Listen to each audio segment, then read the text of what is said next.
There's a recent story in the Arizona Republic, azcentral.com, from Dwayne Rankin, and it was about Kevin Durant and what his future might look like and what they could obtain from him. And there are some interesting pieces of information. Not a ton of it new, but Rankin confirming that Durant's camp upset that he was put into trade talks and made it kind of clear in the story that it looks like these two sides are trending towards breaking up, going their separate ways this summer. And then Dwayne tried to get to the bottom of what they might look for in a return for Kevin Durant. We've been doing the same thing here on this program for the last couple of weeks. Everybody's trying to figure out, what is this going to look like? Why?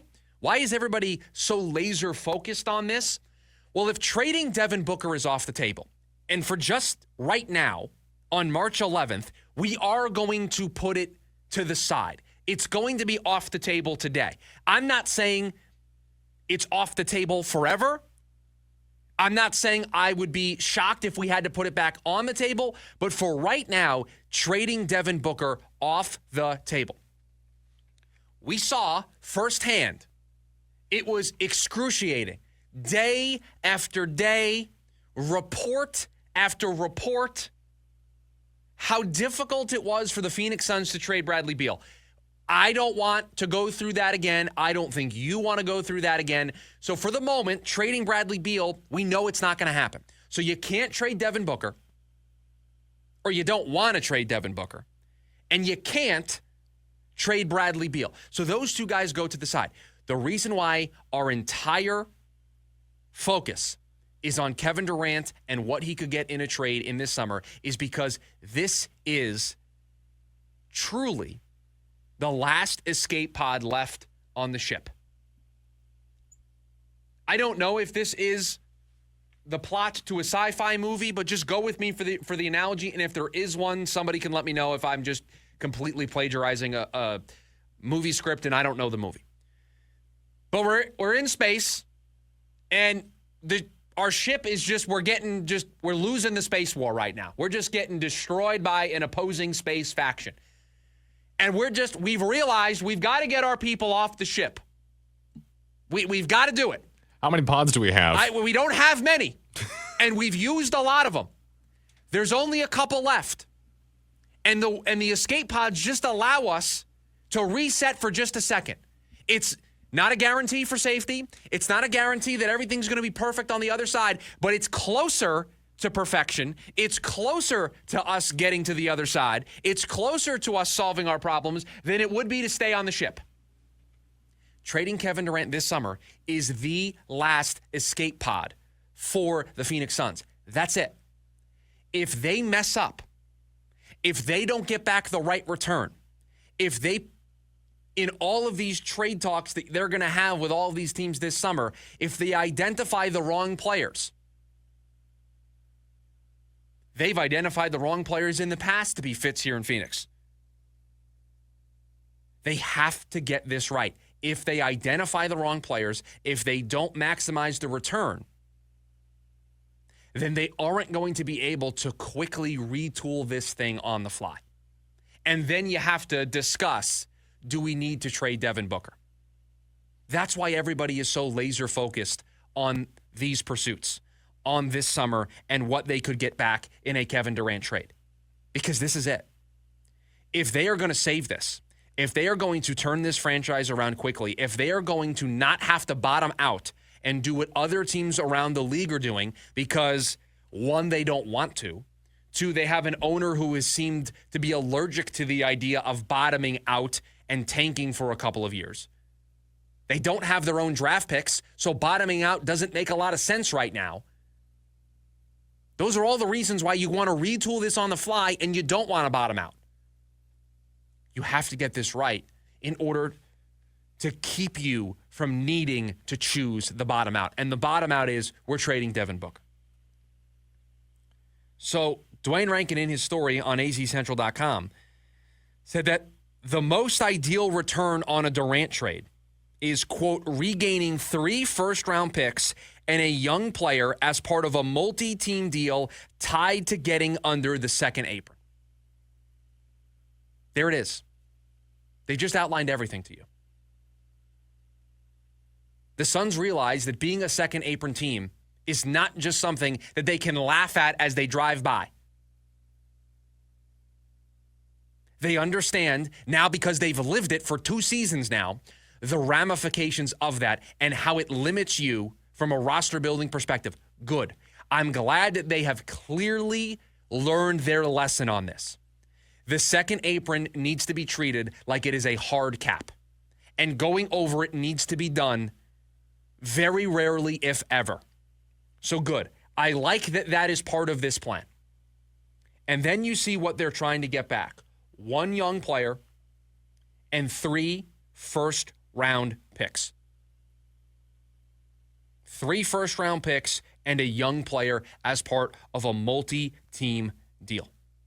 We've said 2 young players and 2 picks. This would be swapping out a young player for a first-round pick. But remember, the Suns don't control any of their picks. So regaining 3 first-round picks to have a little bit more control on how the draft plays out, to have a little bit more say as to who ends up wearing a Phoenix Suns uniform. You don't want to always be picking at the back part of the draft. In classes that are not very good, you're going to struggle to find players. You're going to put a lot of emphasis on your player development, and you just don't want to have to constantly be doing that.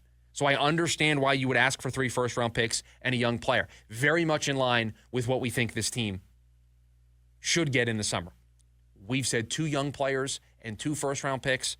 Dwayne Rankin says the ideal return, considering people that he's talked to, 3 first-round picks and a young player, but as part of a deal that gets them under the second apron. So replenish the draft capital, get under the second apron, and add a young player that you can put into your core, right? You want to add to Devin Booker. You want to add to Ryan Dunn. We're going to get to that in hour number 2 of the program, don't you worry. You want to add to Osa, right? You want to add to this. Devin Booker's your star. You want to build around him. You want to have young pieces. You want to have a deep bench. That young player fits in with that mold. You have 3 first-round picks that you can either use to go out and get some additional pieces to surround Devin Booker if you wanted to do this kind of quickly, or 3 first-round picks to help you continue to build out the young depth like Portland has, like Oklahoma City has, like Houston has, like Memphis has, the team you saw last night. You want to build out a team that has that type of depth. So if you're trading Kevin Durant, 3 first-round picks and a young player is what they're looking to get back. But that's not all that Dwayne talked about in this story, because he went on to talk about Devin Booker. Quote, sources informed the Republic the Suns could probably get 4 first-round picks for Booker and a rising star in his 3rd or 4th year. Remember what we talked about last week on the show? Remember how we discussed, could Devin Booker fetch a return very similar to the one that the Suns originally gave up for Kevin Durant when they got him from Brooklyn? And would that deal be enticing enough to make you pause and think about it? 4 first-round picks and a rising star in his 3rd or 4th year. You could come out of this, 7 first-round picks, a rising star in his 3rd or 4th year, and a young player to put on your bench as part of your bench group, your young core that you're building around. If you chose to go complete rebuild, we've told you right now, we're going to use the term retool. Trading Booker, that moves us into rebuild territory. You could rebuild 7 first-round picks, a young star, rising star, in his 3rd or 4th year, and then another young player as part of that deal. You get under the second apron. I don't have the math directly in front of me. That might put you close to the first apron as well. Oh, and that would also probably help you facilitate a Bradley Beal deal because he might not want to be there. You could very quickly turn this thing around if that's the path you chose to go down. Will they be able to get 3 first-round picks and 1 young player this summer for Kevin Durant?